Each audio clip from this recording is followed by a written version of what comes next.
মহামায়া সনাতনী শক্তিরূপা গুণময়ী, তিনি এক তবু প্রকাশ বিভিন্ন, দেবী নারায়ণী, আবার ব্রহ্মশক্তি রূপা ব্রহ্মাণী, কখনো মাহেশ্বরী রূপে প্রকাশমানা, কখনো বা নির্মলা কৌমারী রূপধারিণী, কখনো মহাবজ্র রূপিণী ঐন্দ্রী, উগ্রা শিবদূতি, নিমুন্ডমালিনী চামুণ্ডা, তিনি আবার তমোময়ী নিয়তি।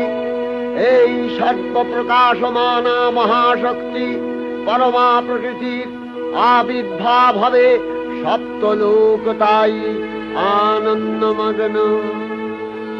বাজলো তো